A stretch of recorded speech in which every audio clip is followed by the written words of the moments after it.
Hi అండి. అందరికీ నమస్తే. నేను మీ సత్య. నేను బాగున్నాను. మీరందరూ బాగుండాలని కోరుకుంటున్నాను. ఈరోజు నేనొక ముఖ్యమైన విషయం మీ దగ్గరికి తీసుకొచ్చాను. ముఖ్యమైనది అని ఎందుకన్నానంటే, ఇప్పుడు నేను చెప్పే టాపిక్ ప్రస్తుతం ఉన్న పరిస్థితుల్లో అందరికీ కూడా కామన్‌గా ఉండే ప్రాబ్లమ్. అదే షుగర్, డయాబెటిస్. ఒంట్లో షుగర్ లెవెల్స్ తగ్గాలంటే వాకింగ్ ఇలా చేయాలి. లేదంటే బండి షెడ్‌కే అని నేను కాదు, నిపుణులు చెప్తున్నారు. వాళ్ళింకా ఏం చెప్తున్నారో ముందు మనం తెలుసుకుందాం. నేటి కాలంలో ప్రతి ఇంట్లోనూ డయాబెటిక్ సమస్య ఉంది. మధుమేహం నిర్ధారణ తర్వాత ఆహారం నుంచి జీవన శైలి వరకు ప్రధాన మార్పులు సంభవిస్తున్నాయి. ముఖ్యంగా చాలామంది రక్తంలో చక్కెర స్థాయిలను అదుపులో ఉంచుకోవడానికి వాకింగ్ చేయాలని వైద్యులు సూచిస్తున్నారు. కానీ నడవడం ద్వారా రక్తంలో చక్కెరను నియంత్రించడం నిజంగా సాధ్యమేనా అనే సందేహం చాలా మందికి ఉంటుంది. సైన్స్ ఏం చెప్తోందో ఇక్కడ తెలుసుకుందాం.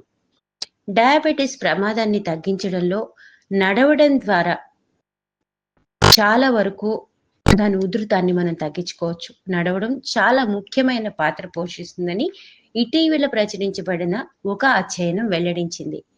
ఈ అధ్యయనం బ్రిటిష్ జర్నల్ ఆఫ్ స్పోర్ట్స్ మెడిసిన్‌లో ప్రచురితమైంది. ఈ అధ్యయనం 5 లక్షలకు పైగా మధుమేహ వ్యాధిగ్రస్తులపై పరిశోధన చేశారు.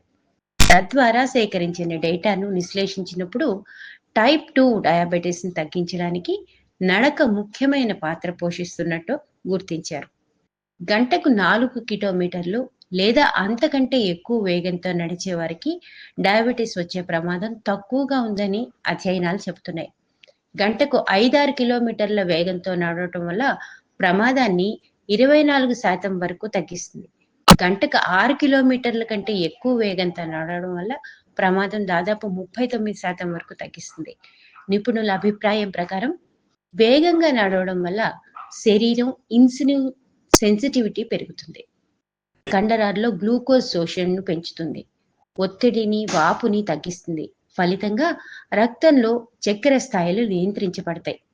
ఫలితంగా డయాబెటిస్ వచ్చే ప్రమాదం తగ్గుతుంది. ప్రతిరోజు 20-30 నిమిషాలు వేగంగా నడవడం వల్ల శరీర జీవనక్రియ మెరుగుపడుతుంది. శరీరంలోని మొత్తం కొవ్వు తగ్గుతుందని నిపుణులు చెప్తున్నారు. అయితే నడక సమయం మాత్రమే కాదు, నడక వేగం కూడా ముఖ్యమేనట.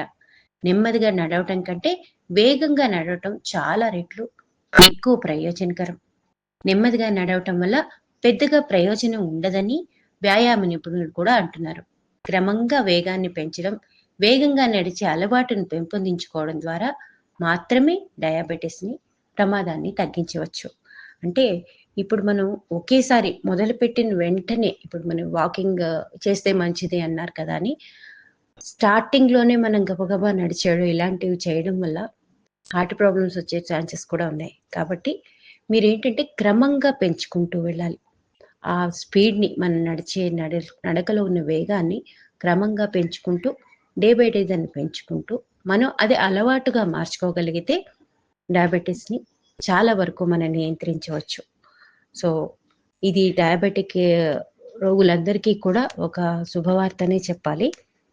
మీకు మెసేజ్ వర్తీ అనిపిస్తే లైక్ చేయండి, షేర్ చేయండి, సబ్స్క్రైబ్ చేసుకోండి. మరొక మంచి విషయంతో మళ్ళీ మీ ముందుకుంటాను. అంతవరకు సెలవు. నమస్తే.